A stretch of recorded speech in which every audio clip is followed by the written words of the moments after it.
Hey there, it's CJ Willie, and I'm cracking a pack. Today is pack number 10, the final pack in the Magic the Gathering Hour of Devastation Bundle Bingo. Check out my preview video for the explanation on how this Hour of Devastation Bundle Bingo will work. I've added a link to the preview video in the description below. So here we are, down to that final pack. So, looks like we can still get bingo a couple of ways. We can get it with Supreme Will, or we can get it with Torment of Hailfire. Could get one of the Hour of Devastation gods. I'd really like to pull a Scarab god. I've never had one of those, so I think that would be pretty cool. As I open this pack, I'm not going to spend hopefully too much time on the commons unless they had an impact to some sort of format aside from limited. I'll probably spend more of the time on uncommons and rares. So let's get to cracking this pack and hopefully get one more bingo. I don't think that Blackout is in the cards, but it's something hopefully we can get. All right, first card is Frontline Devastator, 4 mana, 3 and a red. It's a zombie Minotaur warrior. It's a 3/3. Has a flick 2, and then you can pay 1 and a red, and Frontline Devastator gets +1/+1 until end of turn. I think I've covered this particular card a couple of times in previous packs. Great card. Really hard to defend against. It's kind of the top of the curve for the aggressive decks. I mean, you're going to take 2 if there's some sort of combat trick or a pumping Frontline Devastator, you're going to take a lot more. So it's a really hard card to deal with. I haven't really seen it in too many of the other limited or outside of limited, but during limited it is really hard to play against. Unquenchable Thirst, 1 and a blue, enchantment aura, enchant creature. When Unquenchable Thirst enters the battlefield, if you control a desert or there is a desert card in your graveyard, tap enchanted creature. Enchanted creature doesn't untap during its controller's untap step. So a cycle of cards that needed a desert on the battlefield or in the graveyard. If you had that, it was a very cheap Claustrophobia or Water Knot. If not, you had to wait for the creature to attack or have some sort of shenanigans to get it to tap. Unquenchable Thirst, was a fine card in the Hour of Devastation or Amonkhet block. Next we have Mummy Paramount, 2 mana, 1 and a white zombie. It's a 2/2. Whenever another zombie enters the battlefield under your control, Mummy Paramount gets +1/+1 until end of turn. As I've said in previous packs, this is not a Mummy I wanted. It really didn't fit well in the aggressive strategy because there wasn't a lot of zombies. You could use it in a zombie theme deck, but it seemed to be a little too slow to matter, and so I didn't play it that much. Rampaging Hippo, 6 mana, 4 and 2 green. It's a hippo at 5/6, has trampling and cycle 2.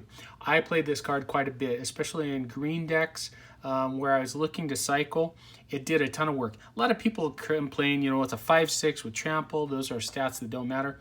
If you could get to turn 6 and you play this creature, you were stonewalling a lot of threats, and with it having trample, you could get through with damage. Cycling with 2 generic really helped it quite a bit. It was a card that I liked playing, and it had a lot of utility in the limited format. Moaning Wall, 3 mana, 2 and a black. It's a zombie. It's a wall. It's a 0/5, and it has Defender with cycling of 2 generic. I'm not going to spend a lot of time on this card. I didn't like it for 3 mana. It was too costly. Sure, you could cycle it for 2 generic mana, but on turn 3, if this was your only creature, sure, you could block one of the aggressive creatures, but you weren't killing it, and chances are they were able to figure out a way so this couldn't block. Did not like it in the format. Desert of the Glorified, it's a land desert. Desert of the Glorified enters the battlefield tapped. You can tap it to add 1 black to your mana pool. You can cycle it for 1 generic and 1 black. I love this common cycle. I've talked about it in the previous packs. I think we got one of these pretty much every pack. Great card. Turns 1 and 2, you'd play it, tapped, you'd have black mana. If not, later in the game, you could cycle it and grab a card you needed, hopefully. Scrounger of Souls, 5 mana, 4 and a black horror. It's a 3/4 lifelinker. I really thought that I would like this card. Unfortunately, I didn't. Sure, it had lifelink, but by turn 5, it was too late in the game to play this.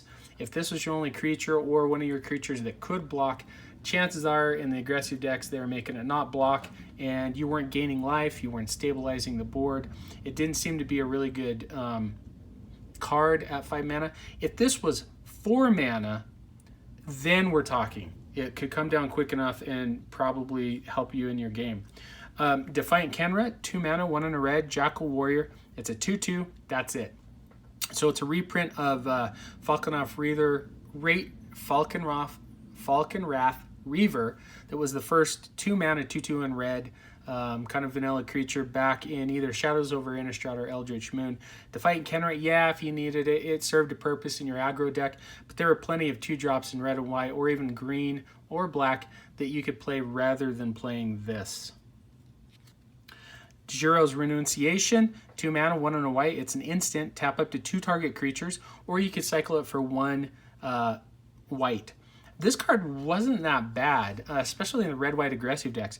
If you wanted to play 1 copy of this, it was a great way to get through damage by tapping 2 of your opponent's creatures, either on their end step or on before your combat. And if you didn't need it, you could pay a white and cycle it. So it had a lot of utility in that regard.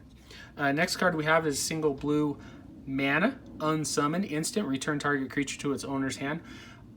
This card was great in other limited formats, draft or sealed. In this particular one, it was not great, because if you're trying to play it against the aggressive decks, you were bouncing a creature they could easily replay.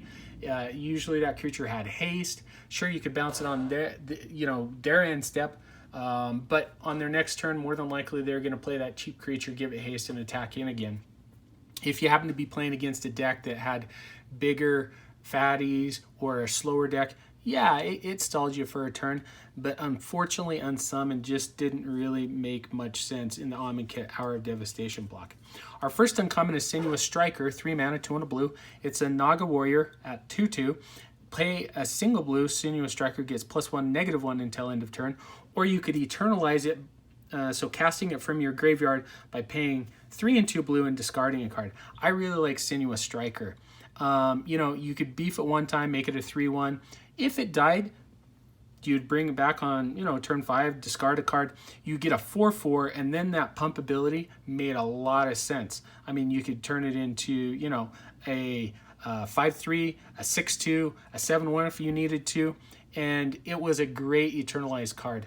I didn't mind the discard ability because there are times you wanted to get cards into your graveyard, other cards that had Ebalm or Eternalize. So Sinuous Striker was a card that I liked and had a lot of fun with. Our next uncommon is a split card. It's Consign, which to Oblivion. Consign is 1 and a blue, instant, return target non-land permanent to its owner's hand. So basically kind of like an unsummon, if you will. And then you could cast Oblivion as the Aftermath. So it was a sorcery, 5 mana, 4 and a black. Target opponent discards 2 cards. I really like this in draft. It seemed to combo really well. You'd bounce a non-land permanent that they had. Sometimes you'd wait till later on in the game where maybe you did have the 7 mana to do it all in one turn. Or, you could bounce it on their end step, instant speed. It may have been the only card returned to their hand, or they had 2 cards in hand. You'd play Oblivion and get rid of it for, permanent, unless it was a card that they could Eternalize or Embalm. I did like playing Consign to Oblivion. I thought it was a pretty cool card. Probably one of the better uncommon split cards. Our final uncommon is Tenacious Hunter, 4 mana, 2 generic and 2 green. It's a 4/4 crocodile. As long as a creature has a -1/-1 counter on it, Tenacious Hunter has Vigilance and Death Touch. I really like Tenacious Hunter in draft. It was a great card in the limited format. If you're playing in a black-red black-green or even green-red, chances are you're going to find a creature you could put a -1/-1 counter on. And then giving this Vigilance and Death Touch was awesome. You attack in, then you could sit back at the block. It just made it worthwhile. It was a card that I really enjoyed playing in a black-green -1/-1 counter matters deck. And so I had, what I felt like was a lot of success with it. It was hard to deal with unless you had a kill spell, or you could, put a bunch of blockers in front of it to finally kill it. 1 pump spell, and if they multi-blocked with 2 or 3 creatures, you were wiping their board. Okay, for our final rare or mythic rare, let's hope that we get one of these cool cards like Solemnity, Torment of Hellfire, or one of the mythic Hour of Devastation gods. I'm a little bummed that I didn't get an Abrade or a Supreme Will. I was really looking to get one of those cards to finish out my play set. Okay, and did we get something cool? Not really. Wildfire Eternal, 4 mana, 3 and a red. It's a zombie Jackal Cleric at 1/4. It has Afflict 4. Wow, Afflict 4. That's something else. Whenever Wildfire Eternal attacks and isn't blocked, you may cast an instant or sorcery card from your hand without paying its mana cost.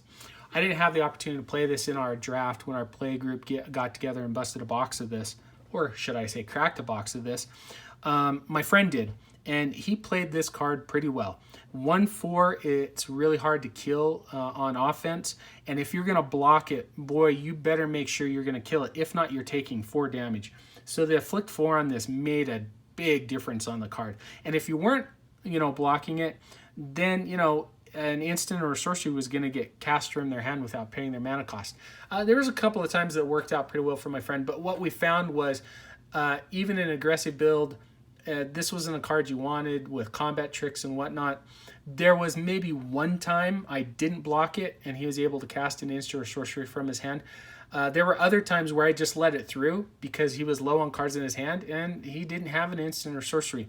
So, in a limited format, I didn't do a lot of work, but he does play this particular card in a Pioneer format and even Modern, and there you can load up on the instants and sorceries, and you've got to find a way to block this thing or kill it, because if you let it through, you're not just taking 1 damage. There's a lot of things that he casts with it, that's going to do extra great things. Okay. We've got a full art Swamp and then a Sunscourge Champion token. So if we eternalize Sunscourge Champion, we get it entering into the battlefield as a 4/4 and gaining life equal to its power. So my favorite card, best card of the pack, I'm going to go with Tenacious Hunter. I guess I kind of tipped that a little bit when I was talking about the uncommons. Great card. I featured it in a couple of draft decks, and it did a lot of work. I was always able to get a -1/-1 counter on some other creature, and so Tenacious Hunter was a 4/4 Vigilance Death Touch. Most of the time it entered the battlefield already as that because a -1/-1 counter was floating around on one of my other creatures. And it just made it really difficult for my opponent to deal with.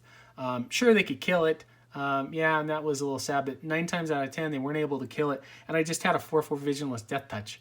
And I was sitting on a combat trick in green that either pumped it, or if I paired it with green-black, I was able to do some other shenanigans, like make it indestructible and wipe out, 2 or 3 other creatures. Anyway, hope you enjoyed the video. If you did like it, please subscribe and share. Take some time to tell me in the comments section what was your favorite or best card out of the pack. Until next time, when I'm back with my review video on how I did in the Magic the Gathering Hour of Devastation Bundle Bingo.